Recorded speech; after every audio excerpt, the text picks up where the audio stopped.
আপনারা টেস্টের কমিশনের পেমেন্টগুলো কিভাবে করে থাকেন? বিকাশের মাধ্যমে করি বা নগদের মাধ্যমে যেভাবে নিতে হয়, মানে সরাসরি দিলে দেখা যায় অনেক সময় মেডিকেলের ঝামেলা হয়, তো প্রতিদিনের হিসাব প্রতিদিনই আমরা দিয়ে দিই। কোনটাতে কত দিচ্ছেন আপনারা? নিটটা রেখে 50%, মানে ব্লাডের 50%, বাকিগুলো দিয়ে দিই। আলোচনার উপর নির্ভর করে 30%, 40%। কর্মচারী থেকে চিকিৎসক, রোগী ভাগিয়ে নিতে সবাই কেন এত বেপরোয়া তা জানা দরকার। এবার চিকিৎসক সেজে অ্যাক্টিভ ডায়াগনস্টিকে ফোন। আমি ময়মনসিংহে ছিলাম, রিসেন্ট এখানে এসেছি। আপনারা টেস্টের কমিশনের পেমেন্টগুলো কিভাবে করে থাকেন? বিকাশের মাধ্যমে করি বা নগদের মাধ্যমে যেভাবে নিতে হয়, মানে সরাসরি দিলে দেখা যায় অনেক সময় মেডিকেলের ঝামেলা হয়, তো প্রতিদিনের হিসাব প্রতিদিনই আমরা দিয়ে দিই। কোনটাতে কত দিচ্ছেন আপনারা? নিটটা রেখে 50%, মানে ব্লাডের 50%, বাকিগুলো দিয়ে দিই। আলোচনার উপর নির্ভর করে 30%, 40%। ঘণ্টাখানিক পর টেস্টের জন্য পাঠানো হলো রোগী, সঙ্গে ঢাকা মেডিকেলের কর্মচারী পরিচয়ে একজন।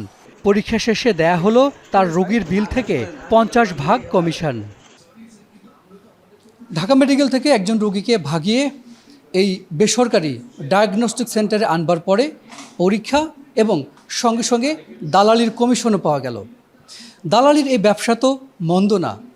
একজন দালাল যদি সরকারি কোনো হাসপাতাল থেকে বেসরকারি কোনো ডায়াগনস্টিক সেন্টারে দিনে 3টি রোগীও ভাগায়, তাহলে প্রতিদিন তার ইনকাম 3 থেকে 10,000 টাকা। আর এটি যদি আইসিইউ কিংবা সার্জারির কেস হয়, তাহলে তো তার পকেটে যায় 10 থেকে 50,000 টাকা, যা তার 1 মাসের বেতনের চেয়েও বেশি।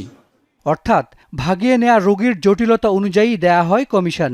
পরীক্ষা নিরীক্ষায় 40 থেকে 50%, আইসিইউ 18,000 টাকা, আর সার্জারি হলে 30% পর্যন্ত রোগীর বিল থেকে কমিশন পায় দালালেরা। আর সেই টাকা জমা হয় তাদের নামে খোলা আলাদা আলাদা কোডে। সরকারি হাসপাতালের কর্মচারীদের বড় অংশই রোগী ভাগানোর সঙ্গে জড়িত। অনেক সময় সংকট তৈরি করে রোগী ভাগানোর ক্ষেত্র তৈরি করা হয়, আর তাতে না বুঝে পা দিয়ে ক্ষতিগ্রস্ত হন নিম্ন আয়ের রোগীরা। ডিমান্ডটা অনেক হাই আমাদের স্বাস্থ্য ব্যবস্থার উপরে, আর সেই তুলনায় অপ্রতুল আমাদের স্বাস্থ্যের সাপ্লাইটা। সেইখানেই দালালরা সুযোগটা পায়। তো এইটার সমাধান একদিনে করা খুব কঠিন, এবং একদিকে আপনার সাপ্লাই বাড়াতে হবে, ডিমান্ডটাকে ম্যানেজ করতে হবে। বিভিন্ন সময় সরকারি হাসপাতালে দালাল বিরোধী অভিযান চালানো হয়।